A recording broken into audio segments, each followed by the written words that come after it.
বন্ধুগণ নমস্কার। প্রথমে আপনাদের করবো আপনারা আমার চ্যানেলটি সাবস্ক্রাইব করবেন। আমি শীতাংশু বলছি। আমি মূলত জিও পলিটিক্সের খবরগুলো বলি। তো আজকে পাকিস্তানের একটা বিষয় নিয়ে আলোচনা করব।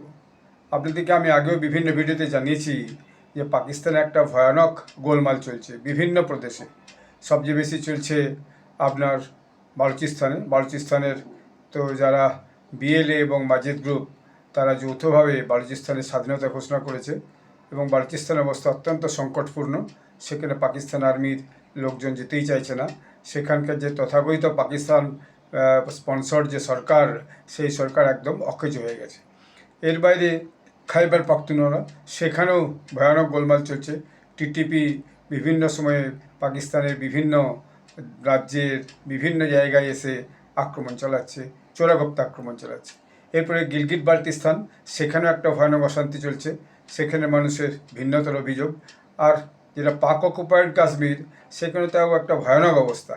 সেখানে আগামী কদিন পরে বোধহয় নির্বাচন আছে, সেই 26 তারিখে সম্ভবত, এবং সেখানের মানুষের সঙ্গে পাকিস্তান রেঞ্জার্স এবং পুলিশ মিলিটারির একরকম যুদ্ধ চলছে বলা যায়, এবং বহু মানুষ সেখানে মারাও গেছে। এখন প্রশ্নটা হচ্ছে, এই নিয়ে আন্তর্জাতিক মহলেও বিশেষ আলোচনা হচ্ছে। তো আন্তর্জাতিক মহলে যে বিভিন্ন অ্যানালিস্ট আছেন এবং বিভিন্ন যারা নিউজ অ্যাঙ্কার আছেন বা ইউটিউব চালান, যারা ইউটিউব নিউজ করেন জার্নালিস্টরা, তারাও এই নিয়ে বিস্তৃত বিভিন্ন আলোচনা করছেন। আমি সেই আলোচনাগুলো শুনি। তো আমাদের একজন এনআরআই, তিনি এখন আমেরিকায় থাকেন, তার একটা বক্তব্য শুনছিলাম। তিনি একটা ভিডিওতে আলোচনা করছেন পাকিস্তানের এক জার্নালিস্টের সঙ্গে। সেখানে তিনি বলেছেন যে আসলে ইসলামিক কান্ট্রির দেশগুলো তারা, তিনি নিজেও হচ্ছে যে মুসলিম ধর্মাবলম্বী, তিনি বলছেন যে ইসলামিক কান্ট্রির দেশগুলো আসলে ডিপ্লোম্যাসি এবং স্টেটক্রাফট এইটা তাদের মানে এর মধ্যে আসছে না, তাদের বোধগম্যে আসছে না বলে তিনি একটা মন্তব্য করেছেন। তো সেটা নিয়ে প্রচুর সমালোচনা হয়েছে। আবার সেটাকে যে আলোচনা তিনি বলেছেন, সেখানে সেটাকে সমর্থনও জানানো হয়েছে। তো বিষয়টা হচ্ছে তিনি কি বলেছেন সেটা আপনারা একটু শুনে নিন। কোন প্রেক্ষিতে এটা বলেছেন সেটাও আমি পরে আপনাদেরকে আমার মতো যে আমার যে আন্ডারস্ট্যান্ডিং, সেই আন্ডারস্ট্যান্ডিংয়ে I will tell you after that. इसको डिस्ट्रॉय कर रहे हैं। दे आर नॉट, इजराइल पे एक मिसाइल नहीं मारा उसने एक 7 दिन में, सोचे आप, जिसकी वजह से ये जंग शुरू हुई है। So I think this is one of the most stupidest thing. भाई मैं आपसे बताऊं कि अगर डिप्लोमेसी और स्टेट क्राफ्ट में अगर आप एग्जाम लें तो जो क्लास फेल होगी ना, मैं गारंटी देता हूं सारे मुस्लिम लीडरशिप है, सारे मुस्लिम कंट्री के लीडर्स को 25 नंबर नहीं आएंगे 100 में से। The worst governed region in the world, the most stupidest leaders A to Z, सबसे ज्यादा नुकसान मुस्लिम मुल्कों का मुस्लिम लीडरशिप करती है। There is no doubt about it. आपने ये, I don't know whether ये खबर सुनी है, बिकॉज पाकिस्तान के एक लीडर अनआइडेंटिफाइड बंदा है, वो उसने कहा कि हमने ऑलरेडी ईरान को वार्निंग दे दी है कि अगर हुतीस अटैक करेंगे Saudi Arabia. So imagine this situation कि अब ईरान भी जंग ज्वाइन कर लेगी to fight for Israel against Iran. आपके पास डोमेस्टिक जो पब्लिक नाराज हो जाएगी, ये सारे तालिबान, सारा आधा मुल्क और तालिबान हो जाएगा।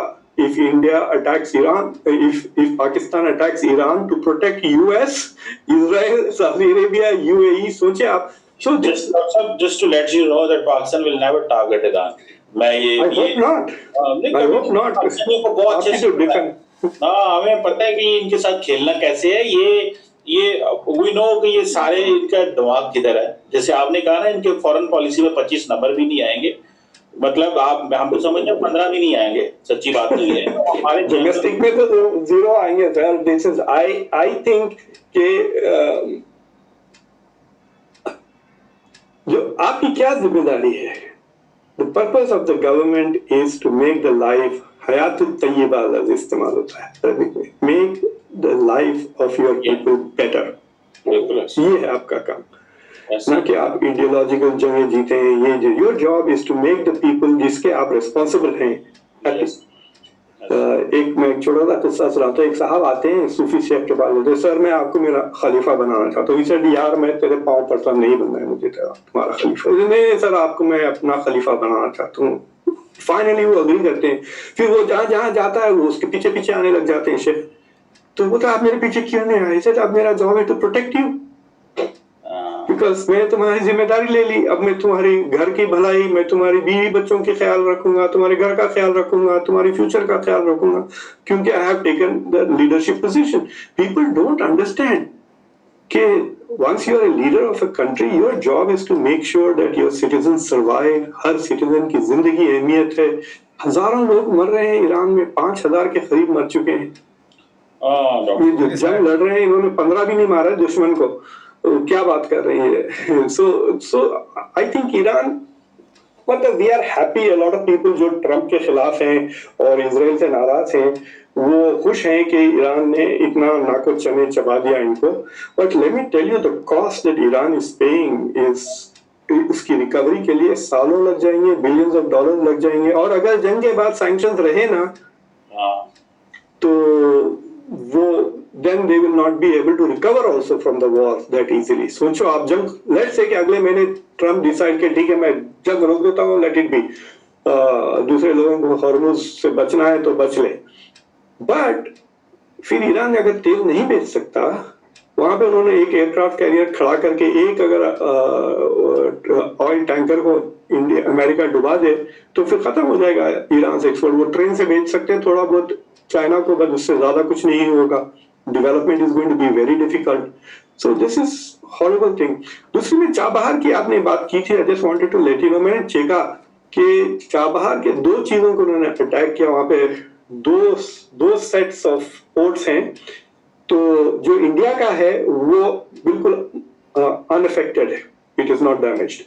तो वहां पे एक सर्वेलेंस टावर है और एक जेटी का इलाका है, शहीद बहश्ती वॉट एवर, दो शहीद समथिंग शहीद है, एक शहीद बी है।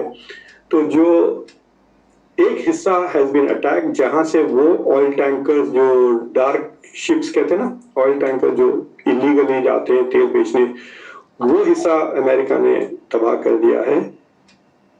इसका मतलब ये नहीं है कि कल के अटैक में द अदर पार्ट में not be destroyed, but I don't know why the US is targeting Chabahar.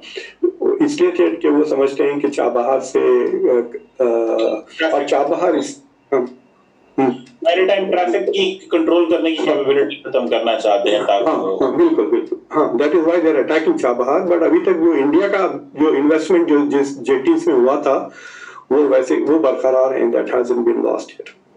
वो सुहासिनी हैदर ने आज कहा हुआ लिखा हुआ था कि जो इंडिया ने इंफ्रास्ट्रक्चर बनाया वो अमेरिकन ने तबाह कर दिया, उनकी ट्वीट थी आप नहीं, आई वेंट एंड चेक्ड। अभी तक तो आई कैन टेल यू के 2 हिस्से हैं वहां पे, शहीद उनके नाम बोल रहा हूँ मैं, शहीद बहश्ती या शहीद समथिंग। तो जो इंडिया ने जो एक्चुअली इंडिया ने कुछ $120 मिलियन वहां पे इन्वेस्ट किया है। अब इंडिया कहता है कि हम 0 इन्वेस्टमेंट करेंगे, और इंडिया ने बनाया उसकी जो ओनरशिप है उन्होंने किसी प्राइवेट ऑर्गेनाइजेशन को ट्रांसफर कर दी टू अवॉइड सैंक्शंस बेसिकली। सो दे से कि वी डोंट ओन एनीथिंग। तो अगर इंडिया से ऑफिशियली पूछे आप तो हमारा तो कुछ भी नहीं है वहां पर, that is India's official answer, ताकि इंडिया के कंपनीज पे सैंक्शंस ना लगे। Thank you very much, Professor. This is the end of the video.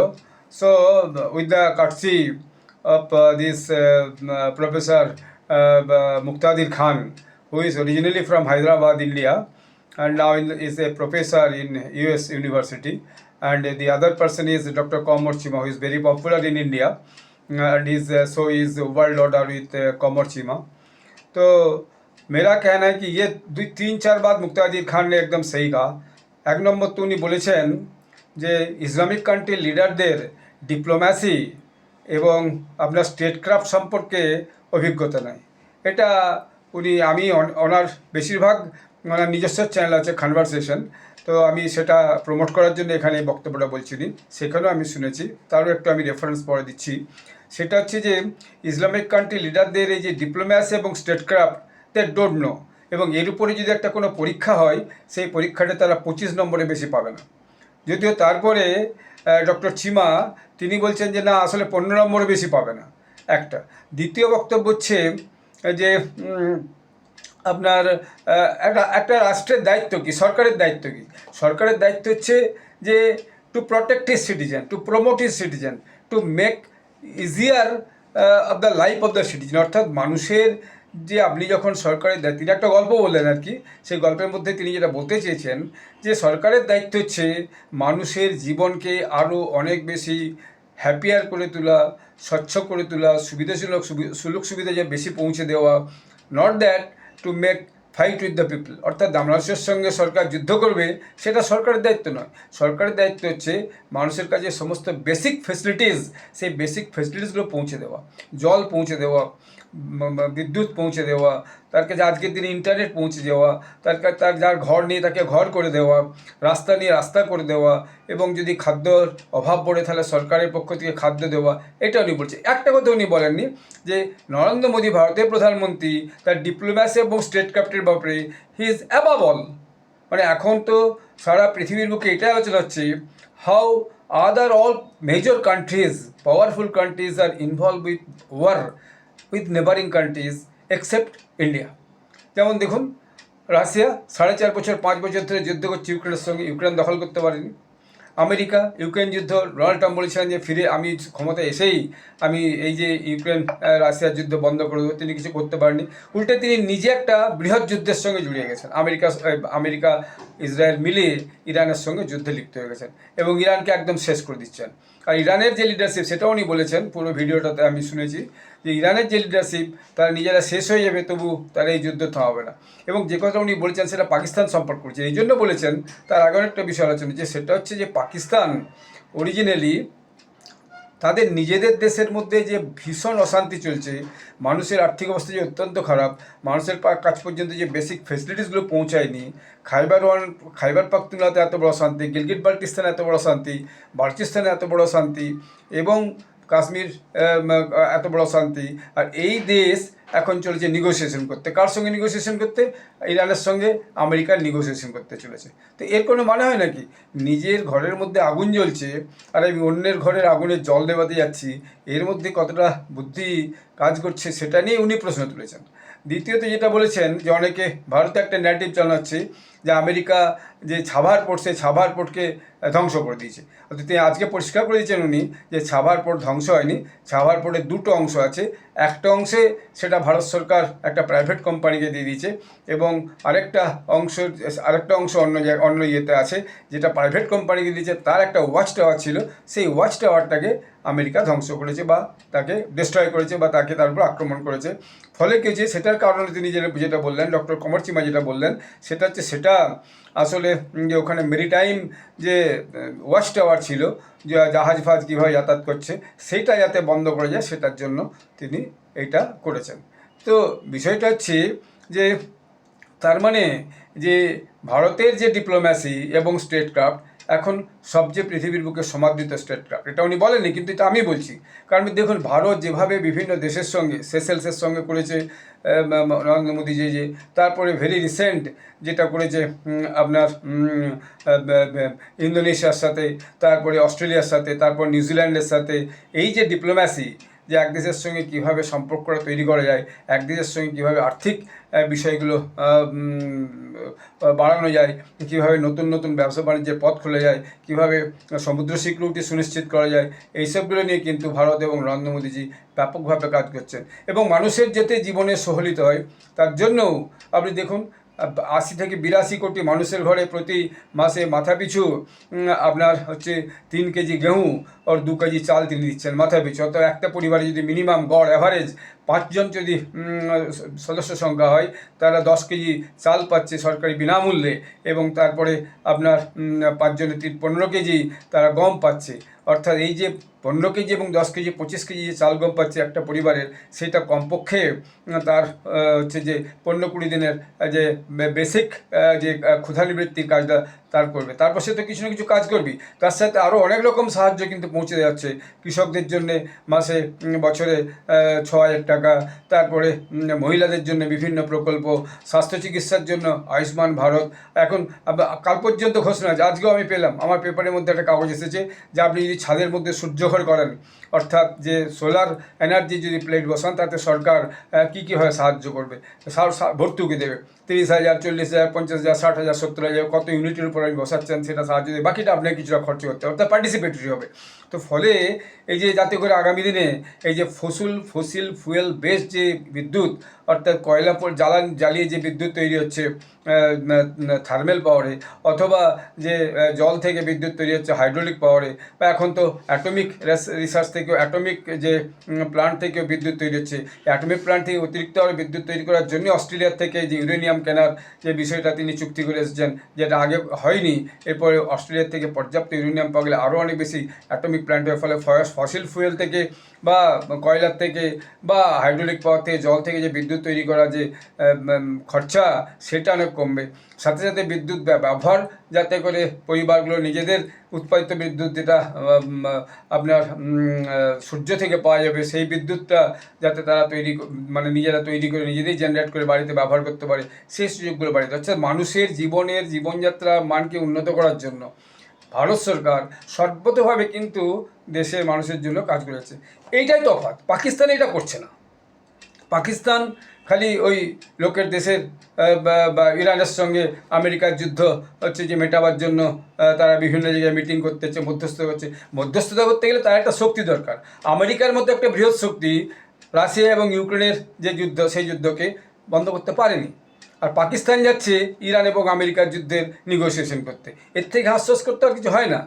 আবার যেটা আরেকটা কথা যিনি বলেছেন, যে আলোচনার মধ্যে এসেছে, যে আগামী দিনে তিনি আরেকটা ভিডিও করেছেন, নিজের যে ব্লগ আছে সেখানে একটা ভিডিও করেছেন, সেখানে তিনি পাকিস্তান যদি ডিসইন্টিগ্রেট হয়ে যায় 5টা ভাগে, তাহলে কি হতে পারে সেটা তিনি বলেছেন। সেখানে একটা কথা বলেছেন যে প্রথমত হচ্ছে প্রচুর রিফিউজি ইনফ্লাক্স হবে, কোথায় কোথায়, ভারতে হবে এবং আফগানিস্তান হবে।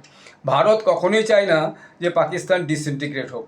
ভারত এটা চায় যে পাকিস্তান স্টেবিল হোক, এবং পাকিস্তান স্টেবিল হয়ে তার জনগণের যে দাবিগুলো সেগুলো পূরণ করুক।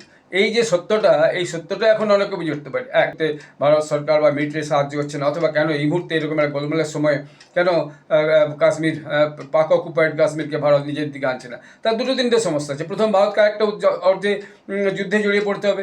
এখন যে 7%-এর কাছাকাছি জিডিপি আছে, সেই জিডিপি কমে যাবে, এবং যুদ্ধে জড়িয়ে পড়া মানে ব্যাপক যে রিসোর্স সেখানে খরচা হবে, একটা বিষয়। দ্বিতীয় বিষয় হচ্ছে ওই জনসংখ্যাকে নিয়ে এসে ভারতের কতটা লাভ হবে, সেটা উনি বলেছেন যে আজকে যদি পাকিস্তান অকুপাইড কাশ্মীর ভারতের সঙ্গে মিশে যায়, তাহলে 70 লক্ষ মানুষ যারা ভারতে মুসলিম লোক যোগদান করবে, তাতে ভারতের কতটা লাভ হবে, এবং ওইখানে সম্পদ এবং দায় দুটোর মধ্যে কি হচ্ছে যে লাভ হবে ভারতের।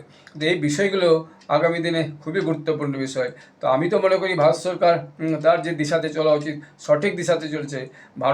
ভারতবাসীর প্রত্যেকটি জনগণের জীবনযাত্রার মান উন্নত করার জন্য যা করার দরকার সেটা ভারত সরকার করছে, এবং ডিপ্লোম্যাসির মধ্য দিয়ে বিভিন্ন দেশের সঙ্গে একটা সুসম্পর্ক বজায় রাখা, সাহায্যের হাত বাড়িয়ে দেওয়া, না চাইনিজ অ্যাপ্রোচ হচ্ছে ধার দিয়ে সুদ নাও, নিয়ে সেই দেশটাকে পরোক্ষে আর্থিকভাবে পঙ্গু করে তাকে নিজের কবজায় দিয়েছো। আর আমেরিকান অ্যাপ্রোচ হচ্ছে অন্যরকম। আমেরিকান অ্যাপ্রোচ হচ্ছে যে আমরা সরকারকে বদলে দেবো, একটা দেশের সরকারকে দিয়ে আমাদের মতো একজন নেতা বসাবো যে আমাদের কথায় উঠবোস করবে এবং আমাদের কথা শুনে চলবে, যেটা তারা বাংলাদেশে করেছে এবং অন্যান্য বিভিন্ন দেশে তারা চেষ্টা করছে।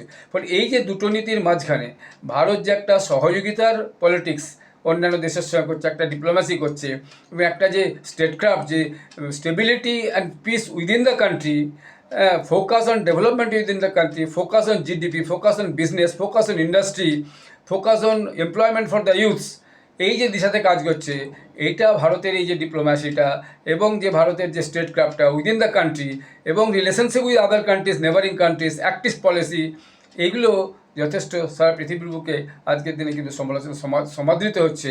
এবং আমাদের দেশের সরকারের এই যে উদ্যোগগুলোকে আমি খুবই স্বাগত জানাচ্ছি, এবং আগামী দিনে ভারতবর্ষ অবশ্যই বিশ্বের অন্যান্য দেশকে শান্তির পথ দেখাবে এবং এই যুদ্ধ বন্ধ করে শান্তির রাস্তায় নিয়ে আসবে। আর যদি পাকিস্তান শুধু ভারতের সঙ্গে সম্পর্ক ঠিক রাখতো, আর যদি পাকিস্তান শুধু আফগানিস্তানের সঙ্গে সম্পর্ক ঠিক রাখতো, তাহলে পাকিস্তান আজকে এত ক্রাইসিস হতো না। কিন্তু পাকিস্তান নিজেরাই ইচ্ছাকৃতভাবে নিজেদের আধিপত্য বজায় রাখার জন্য বা দেশের মধ্যে মিলিটারি শাসন পরোক্ষ যেটা চলছে, গণতান্ত্রিক শাসন তো নয়, মিলিটারি শাসনে চলছে, তাদের আধিপত্য দেখানোর জন্য আর কিছু কিছু গ্রুপকে সাপোর্ট করার জন্য এবং তাদের পক্ষে কথা বলার জন্য যেভাবে আশপাশের সমস্ত দেশের সঙ্গে সম্পর্ক খারাপ করে ফেলেছে এবং একদিকে চীনকে রেখে দিয়ে আরেকদিকে আমেরিকাকে রেখে দিয়ে যেভাবে দু নৌকায় পা দিয়ে চলছে, একদিকে ইরানের সঙ্গে বলছে সম্পর্ক থাকবে, একদিকে বলছে সৌদি আরবের সঙ্গে সম্পর্ক থাকবে। সৌদি আরবের সঙ্গে পাকিস্তানের চুক্তি হয়েছে, যদি কোনো দেশ সৌদি আরবকে আক্রমণ করে তাহলে পাকিস্তান তাকে সাহায্য করবে। এখন ইরান সমর্থিত হুথিরা আক্রমণ করেছে সৌদি আরবে, তাহলে এখন সৌদি আরব ভরে পাকিস্তান কি যে ইরান আক্রমণ করবে? সেটা উনি বললেন যে একজন পাকিস্তানি লিডার, খুব নামজাদা লিডার নয়, কিন্তু তিনি বলেছেন সৌদি আরবের উপর এরকম আক্রমণ যদি ইরানের সমর্থিত হুতিরা করে তাহলে পাকিস্তান ইরান আক্রমণ করবে। ইরান আক্রমণ করলে কি ক্ষতিটা হবে সেটা উনি পরিষ্কার বলেছেন। যদিও কমর চিমা বললেন যে না, আমরা এত সহজে ইরান আক্রমণ করতে যাব না, পাকিস্তান অত বোকাম অবশ্যই করবে না। তো পাকিস্তান তো কমর চিমার কথাই চলবে না, পাকিস্তান মিলিটারি জেনারেল এবং যিনি হেড আছেন এখন তার কথাতে চলবে। তো কখন কী করবে সেটা বোঝা বড় মুশকিল। তো রাজনৈতিক পরিস্থিতি এই অঞ্চলে অত্যন্ত খারাপ অবস্থায় চলছে। সেই সব যে এইরকম একটা যে volatile geopolitical situation in number 1, এইটুকু আমি এই আলোচনায় আপনাদেরকে বলতে পারি। We can trust our leader, we can trust Narendra Modi ji, we can trust the government so that the government can continue their development activities as well as diplomacy with other countries to ensure more growth, economic growth especially within the country. মানুষের জীবনের যে সুযোগ সুবিধাগুলো পৌঁছে দেওয়ার অবশ্যই ব্যবস্থা করছে এবং করবে আগামী দিনে, এই বিশ্বাসটা আমার আছে। আপনারা সবাই ভালো থাকবেন। জয় হিন্দ, বন্দে মাতরম।